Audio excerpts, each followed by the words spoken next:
బాగుంటుంది అని అనేక సార్లు మీరు చర్చించినటువంటి నేపథ్యంలో మిమ్మల్ని ఈ చర్చలో భాగం చేయాలని భావించా.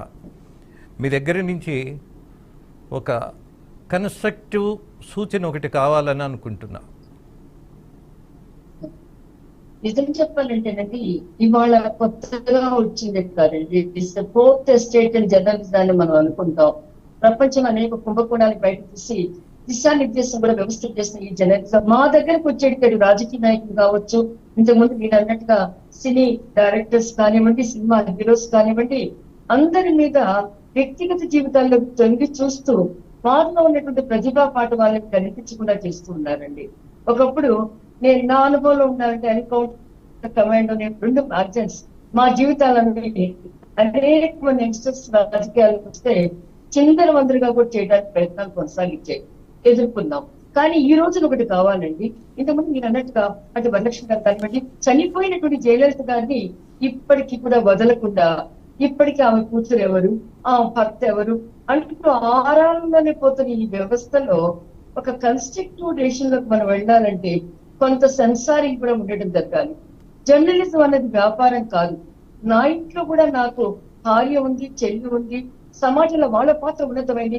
సమస్యల కోసం ఇంతమంది స్త్రీలు వాళ్ళ కుటుంబంతో పాటు బయటకు వస్తున్నారు, బాధ్యతల్ని నెత్తిన వేసుకుంటున్నారు, సమాజంలో రుగ్మతను చూపిస్తున్నారే, వీళ్ళకు చేయూతనిద్దామన్న ఆలోచన వదిలి ఎంతసేపు రంధ్రాన్వేషణ చేయటం, ఆ తర్వాత వాళ్ళ కుటుంబంలోని ప్రతి వ్యక్తిని కూడా బయటికి లాగవాలనుకోవటం అన్నది చాలని. తారకేశ్వరి సిన్హా గారు కానివ్వండి, నందిని శతపతి గారు కానివ్వండి, శ్రీమతి ఇందిరాగాంధీ గారి దగ్గర నుంచి ప్రతి ఒక్కళ్ళ జీవితాల్లో కూడా తొంగి చూశారు.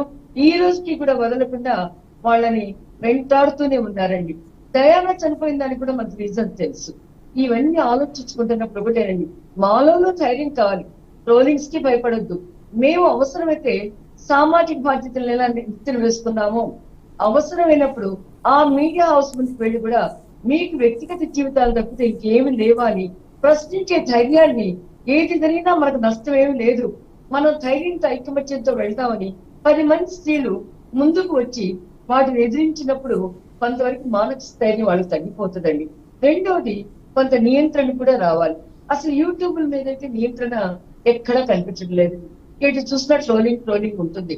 వాటికి ఒక చట్టబద్ధమైనటువంటి నియంత్రణ రాంతవరకు వ్యాపార లాభాపేక్షగానే ఈ ఛానల్స్ అన్ని ప్రవర్తించడం, లేకపోతే ఒక రాజకీయ వ్యవస్థకి తాబేదారిగా వ్యవహరిస్తూ ఆ రాజకీయానికి వ్యతిరేకంగా ఎవరైనా రాజకీయ నాయకులు ఉంటే కనుక వాళ్ళ జీవితాల్లో తొంగి చూసి మరలా వాళ్ళు నోరెత్తకుండా చేయాలని అనుకోవటం కూడా అది సహించలేనటువంటి విషయంగా, నేరంగా కూడా భావించి చట్టబద్ధతని కేంద్ర స్థాయిలో కనుక దీని మీద ఫోకస్ చేసి హోమ్ డిపార్ట్మెంట్ ఒక, లేకపోతే బ్రాడ్కాస్టింగ్ డిపార్ట్మెంట్ కానివ్వండి, ఇన్ఫర్మేషన్ బ్రాడ్కాస్టింగ్ కానీ చట్టంలో మార్పుల్ని తీసుకొచ్చి పార్లమెంట్ లో బిల్లుని పాస్ చేస్తే బాగుంటుంది.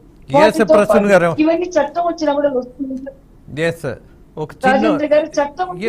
స్మాల్ రిక్వెస్ట్ మీది, బహుశా నెట్వర్క్ ప్రాబ్లం ఉన్నట్టున్నది, మీ వాయిస్ బ్రేక్ అవుతోంది, కరెక్ట్ చేసుకుందాం కొంచెం.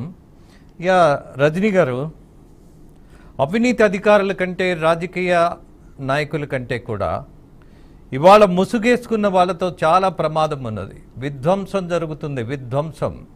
ఈ విధ్వంసాన్ని ఆపడానికి చట్టం ఉన్నదా లేదా అన్నటువంటి ఒక సీనియర్ న్యాయవాదిగా మీ దగ్గర నుంచి కొన్ని సూచనలు, కొన్ని సలహాలు, కొన్ని ప్రయత్నాలు చేయడానికి ఒక బ్యాకప్ కోసం మిమ్మల్ని పిలిచా.